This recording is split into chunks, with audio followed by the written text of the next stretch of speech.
हरि ओम. कृपाकरम कृपावरम. कृपेची खाण असणाऱ्या तसेच कृपा आटवून घेणाऱ्या. कृपाकरम कृपावरम. कृपा आकरम, कृपा आवरम. आकर म्हणजे खाण, विविधता, सर्वोत्तम. आवरम म्हणजे आवरणे, आटवणे.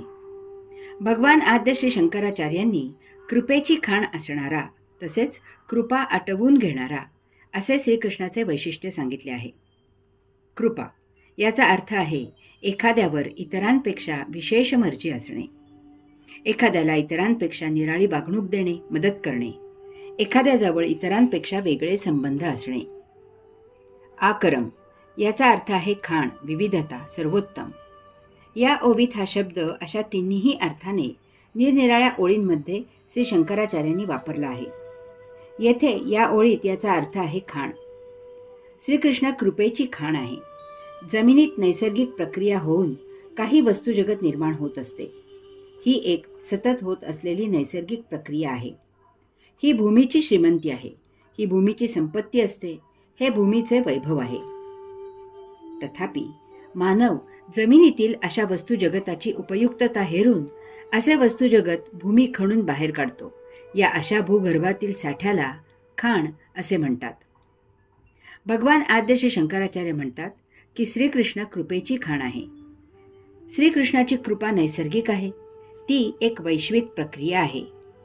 ज्या ज्या वेळी पुरुषोत्तमाच्या वैश्विक कार्याला प्रतिसाद देऊन आपण त्या प्रभुविभूचे कार्य करतो त्या त्यावेळी श्रीकृष्ण आपल्याला कृपा करतो. एक अशा कार्यासाठी लागणारी ऊर्जा श्रीकृष्ण आपल्याला पुरवतो. 2 या योगे आपण अशा प्रभुविभूच्या कार्याला सदा उत्साही राहतो.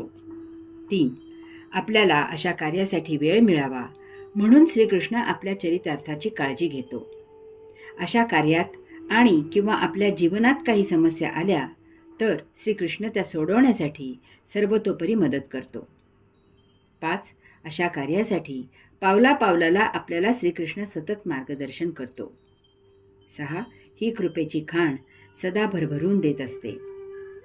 7 ही कृपा श्रीकृष्णाची असल्यामुळे स्वाभाविकच अंशात्म्याचा आणि श्रीकृष्णाचा योग जुळून येतो. 8 श्रीकृष्णाच्या कृपेने आपली आत्मयात्रा मार्गी लागते. 9 प्रभुविभूचे कार्य करत असल्यामुळे संचित टप्प्याटप्प्याने न संपता श्रीकृष्णाच्या विशेष कृपेने ते नष्ट होते.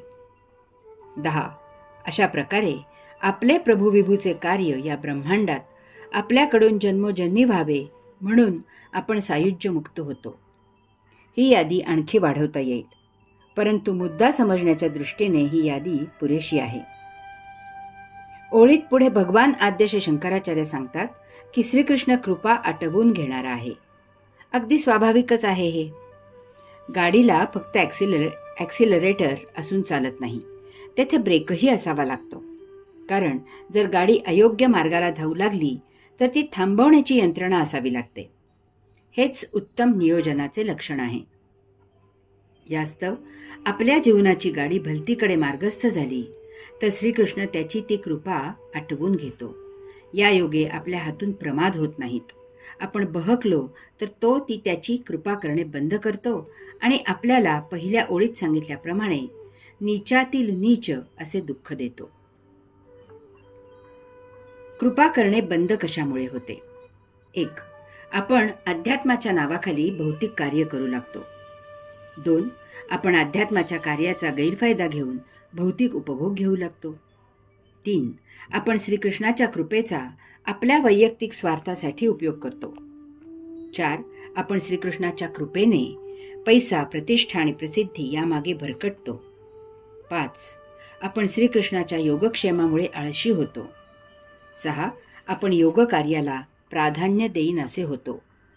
7 आपण सर्व साधकांना समान न लेखता काही जणांचा जरा जास्त बडेजाव करू लागतो. उदाहरणार्थ श्रीमंत, सरकारी अधिकारी, देणगी देणारे इत्यादी असे साधक आपल्यासाठी जरा जास्त प्रतिष्ठेचे होतात. ही यादी आणखी वाढवता येईल, परंतु मुद्दा समजण्याच्या दृष्टीने ही यादी पुरेशी आहे. यास्तव श्रीकृष्णाचे भजन करावे. भगवान आद्य श्री शंकराचार्य म्हणतात की कृपेची खाण असणाऱ्या तसेच कृपा आटवून घेणाऱ्या श्रीकृष्णाला मी नमन करतो.